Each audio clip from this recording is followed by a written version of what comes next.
Hello বন্ধুরা, আসসালামু আলাইকুম। সকলে ভালো আছেন? তো বন্ধুরা, আমি এখন বর্তমানে পোড়াদা রেলওয়ে স্টেশন। এই রেলওয়ে স্টেশনের অবস্থানটা হচ্ছে কুষ্টিয়া জেলা পোড়াদহ জংশন। আর এই তো দেখতে পাচ্ছি আমার পিছনে 4 লেনের একটা স্টেশন। একটা গেছে ঢামারা হয়ে ঈশ্বরদী, আর একটা গেছে কুষ্টিয়া হয়ে একবারে কুমারখালী বা ঢাকা। তো আজকে আমার গন্তব্য হচ্ছে ঢাকাতে, আর ঢাকা কমলাপুরে যাবো একেবারে ডাইরেক্ট। তো আজকে লোকাল ট্রেনটা 3:30টার দিকে রাইট টাইম দেওয়া আছে। তো দেখা যাক কখন আসে। বর্তমানে লোকাল ট্রেনগুলো তো একবারে পিছন ফেলে, আর আমার ট্রেনটা হচ্ছে মেল, আর মেলে আমি যাবো একেবারে ঢাকাতে। আর পোড়াদহ স্টেশন থেকে ছেড়ে যাবে 3:30টার দিকে। দেখা যাক কখন ট্রেনটা আসে। আর এখানে স্টেশনে এখন বর্তমানে লোক আছে।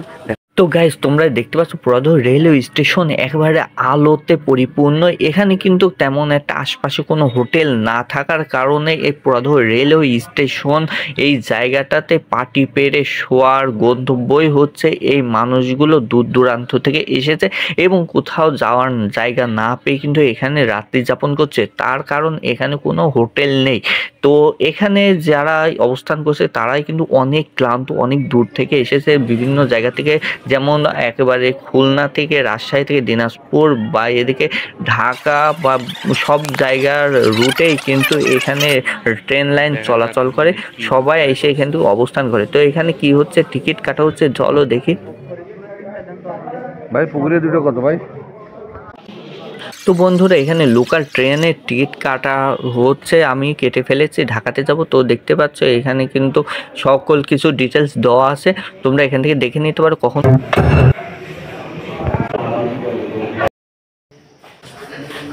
বন্ধুরা, এইটা হচ্ছে রেলওয়ে 2 নম্বর প্ল্যাটফর্ম, আর 2 নম্বর প্ল্যাটফর্মের অবস্থাটা দেখো সামনে। রেলওয়ে স্টেশনটা এত পরিমাণে ফাঁকা, এই যে 1 নম্বর এবং 2 নম্বর, আমি এখন বর্তমানে রয়েছি 2 নম্বর প্ল্যাটফর্মে। এই প্ল্যাটফর্মে থেকে দেখাতে পাচ্ছি যে এদিকে কি ফাঁকা। ওই রুটে কিন্তু রেল চলাচল করছে, ট্রেন চলবে, এখন আসবে কিন্তু বেনাপোল, এবং তার সাথে সাথে তোমরা দেখবে কিন্তু এই গোয়ালন্দ মেল, যেটাকে নকশিকাতা মেল বলে, সেই মেলটা আমাদের ঢাকাতে নিয়ে যাবে পদ্মা সেতুর ওপর দিয়ে। তো জিআরপি থানা, আর এখন বর্তমানে ট্রেন আমাদের আসছে, একেবারে চলে এসেছে। তো ট্রেনটাও খুব স্পিডে চলে আসছে, 5টা বগি নিয়ে আমাদের দিকে ছুটে আসে। লোকাল ট্রেনে আমার ওঠার কারণটা তোমাদের বলবো একটু পরে।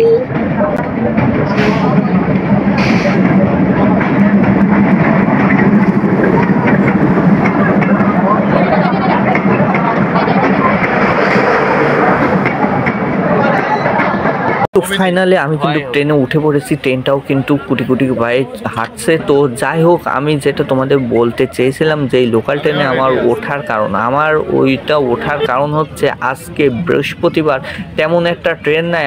আমার যেতে হবে সকালবেলাতেই ঢাকাতে, আর সকালবেলাতে সবার প্রথমে যেতে হলে এই নকশিকাতা ট্রেন, মেল ট্রেনে করে কিন্তু চলে যেতে পারো।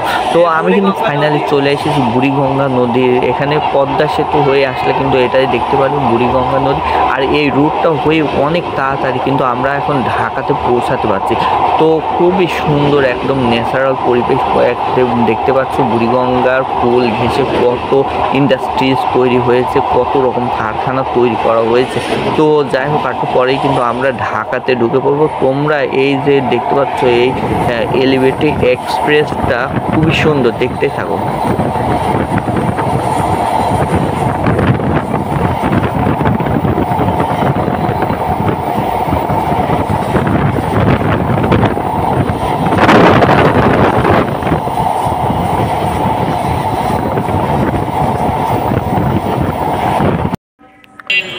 তো বন্ধুরা, ফাইনালি কিন্তু আমি ঢাকাতে পৌঁছে গিয়েছি, আর এটা হচ্ছে কমলাপুর স্টেশন। আর এখন আমি যাব একেবারে সোজা তোমাদের নিয়ে যাব চিড়িয়াখানাতে। তো চিড়িয়াখানাতে যেতে হলে আমার কিন্তু একেবারে এখান থেকে যেতে হবে ঝিল থেকে একেবারে মিরপুর 10-এ। তো ফাইনালি আমি কিন্তু চলে এসেছি একেবারে মেট্রো স্টেশনে মতিঝিলে, আর এখানে তো ট্রেন চলে এসেছে, মেট্রো ট্রেন। তো এখানে আমি উঠে পড়বো, আর এখান থেকে আমার ভাড়া নিল 60 টাকা, প্রত্যেক মানুষের 60 টাকা নেবে। মিরপুর 10-এ আমাকে নামিয়ে দেবে, সেখানে নামবো।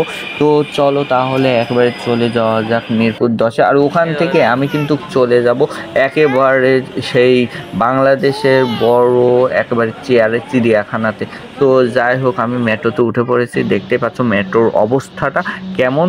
তো তাহলে চলো একেবারে যে দেখা হচ্ছে একদম চিড়িয়াখানাতে। তো ফাইনালি চিড়িয়াখানায় চলে আসলাম। চিড়িয়াখানার বাইরের অবস্থাটা দেখতেই পাচ্ছ।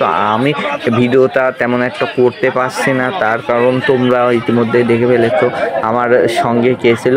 তো এই তো আমার ছেলে, এই সেজন্য ক্যামেরা তেমন একটা করতে পারছি না। তো আমি আজকে পুরো দিনটাই এই যে চিড়িয়াখানাতে ঘুরবো। তো আজকের এই ভিডিওটি তোমাদের কাছে কেমন লেগেছে অবশ্যই কমেন্ট করে জানাবে। আর আরেকটা কথা, ট্রেন কিন্তু আমাদের পুরো রাইট টাইম 11টাতে একেবারে কমলাপুরে এসে পৌঁছাইছিল, সেটা বলতে ভুলে গেছি। তো দেখতে পাচ্ছ বাঘমামা আছে, আর এখানে কিন্তু জিরাফও আছে। তো আজকের ভিডিওটি কেমন লেগেছে অবশ্যই কমেন্ট করে জানাবে। তো আবার দেখা হবে অন্য কোনো ব্লগে, ততদিন ভালো থেকে সুস্থ হয়ে। আসসালামু আলাইকুম।